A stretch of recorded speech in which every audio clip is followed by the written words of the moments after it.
Então, a pergunta do André Vasconcelos perguntou sobre o teu tempo estudando com o Moacir Santos, foi lá em Los Angeles. O Moacir, ele é natural de onde aqui do Brasil, você sabe? Eu acredito que ele é mineiro. Mineiro? Mas não tenho certeza, não. Tá, mas ele estava em Los Angeles há muitos anos, né?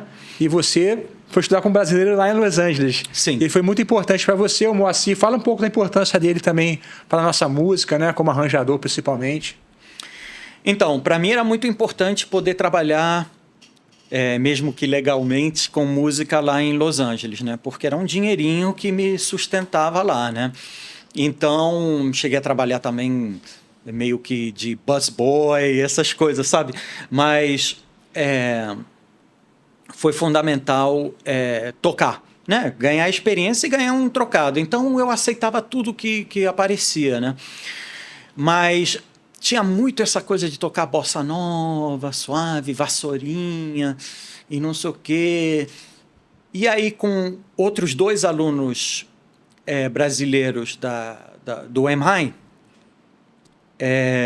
um deles é muito conhecido, que é o Polaco. Polaco de São Paulo? Em São Paulo, né? Ele originalmente é de Curitiba. Ah, tá.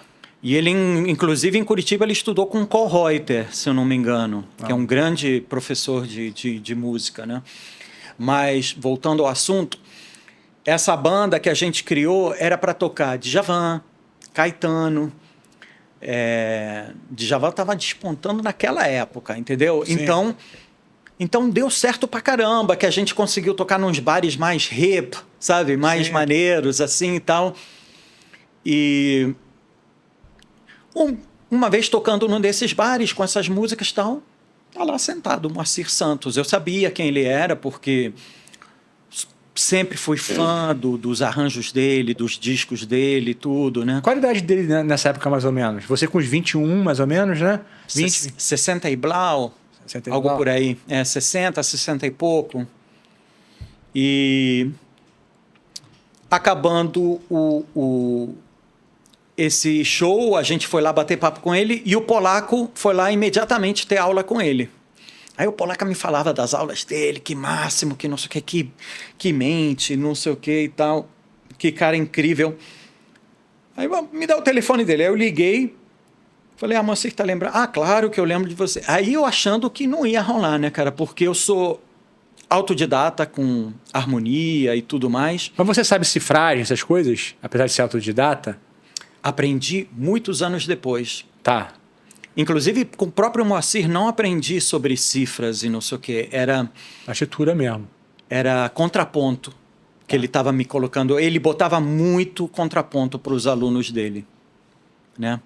Então, mas claro, primeiro ele me ensinou a teoria básica, né? Intervalos, campo harmônico e tal. Mas cifra é engraçado. Eu aprendi depois, meio que com livros e tal. Eu sempre fui muito de comprar livros, sabe? De orquestração, de harmonia. Pô, do Shediac, né?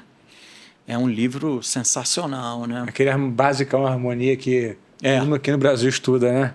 Todo mundo aqui no Brasil estudou desse livro. E depois, poxa, o Ian Guest, né?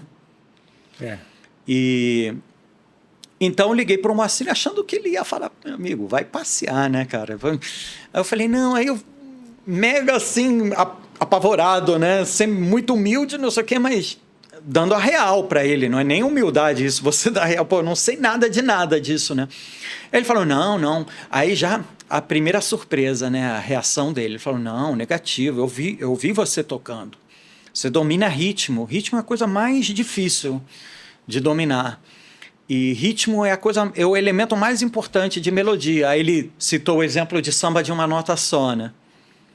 É o ritmo que faz essa melodia, não é, né?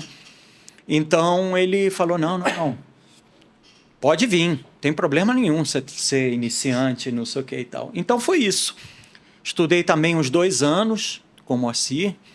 E ele tem a mesma importância do Murray, né?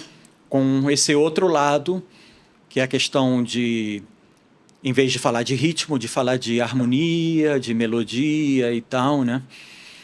E como ele era com pessoa assim, na pessoa... Nossa! pessoa mais afável, simpática, engraçada, gostava de contar caso. É e não mesmo? sei o quê. E igual ao Murray, quer dizer, o Murray teve toda aquela coisa prática de business, e você quer fazer isso mesmo, pensa e tal, e seja pontual, e dando essas dicas. E Moacir pelo campo subjetivo, né? Você sabe por que ele foi morar nos Estados Unidos? Foi uma coisa pessoal mesmo? Não sabe? Uma decisão pessoal, Ele foi com família para lá? Ele também queria estudar. Ele estudava com um professor lá em San Diego. Não me lembro o nome do professor de composição dele. Então ele queria estudar lá também. Mas né, ele continuou nos Estados Unidos trabalhando com a galera aqui do Brasil, continuou fazendo arranjo, essas coisas, você sabe disso? Porque ele, né, ele ficou muito conhecido com os arranjos do Djavan. Sim, acho que acho que colaborou com Marcos Valle e o Djavan, né, um nome importante que ele trabalhou com ele também lá em Los Angeles, não no Brasil. Não. E, cara, ele tinha muitos alunos, ele vivia disso, né? Pelo menos na época que eu estava lá, ele já não... Ele tinha gota, tinha muito problema de locomoção, assim, sabe? Então, ele dava aula o dia inteiro. Ele tinha um sistema muito interessante. Eu nunca vi isso depois dele.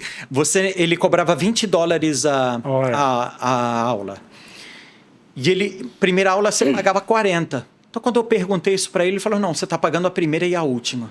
Amanhã, na próxima aula, vocês me dizendo, Moacir, vou parar, eu não te cobro nada.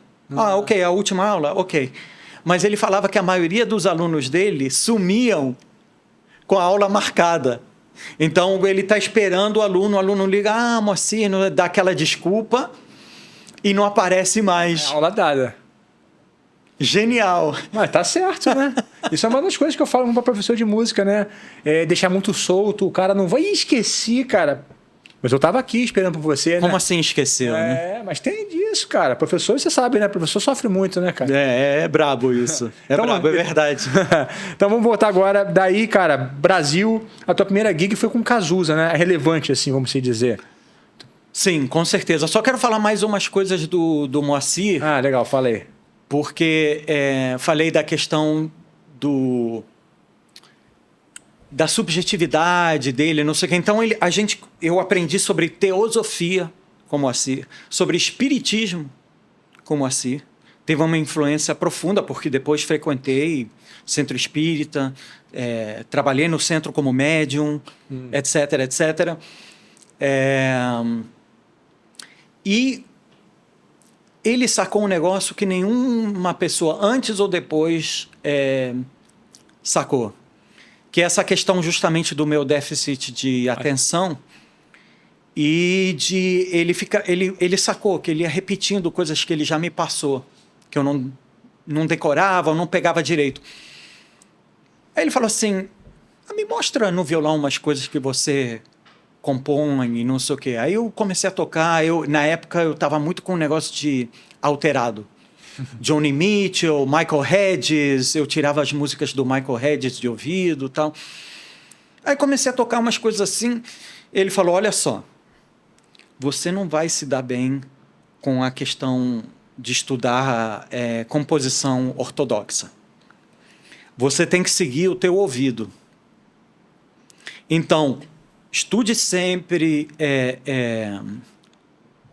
teoria musical, mas ela é apenas uma questão para ajudar o teu ouvido, para você não empacar na hora de... né? Porque no violão você já está transpondo as tuas ideias, você não precisa nada, não precisa escrever isso, você pode contratar alguém para fazer isso, mas para os outros instrumentos que eu falei, não quero saber violino, quero saber como, né? Tudo isso. Ele falou, cara, pega o básico, mas segue a tua intuição. E isso foi um negócio que mudou a minha vida, porque o próximo momento em que eu volto a investir pesado nesse tipo de coisa, além do estudo com Moacir, aqui no Brasil, alguns anos atrás, quando surge esses softwares tipo Sibelius. Finale. Então, eu sempre tive esses livros de orquestração que eu ficava lendo e relendo e tal, mas são com esses softwares que finalmente eu tenho o veículo para fazer o que o Moacir queria que eu fizesse. Entendeu? Várias vozes, né? Conseguir ver o resultado, né? Ouvir em real time. Eu vou lá e ponho a nota e o Torquato, por exemplo, me falou que ele escreve assim também, que ele faz arranjo assim também, da mesma forma. Isso é ótimo, né, cara? Porque antigamente você escrevia, você tinha uma ideia de tudo que estava acontecendo ali, mas na prática, ouvir o som final só com a banda toda tocando. E você conseguir reunir naipe de sopro, é difícil, né?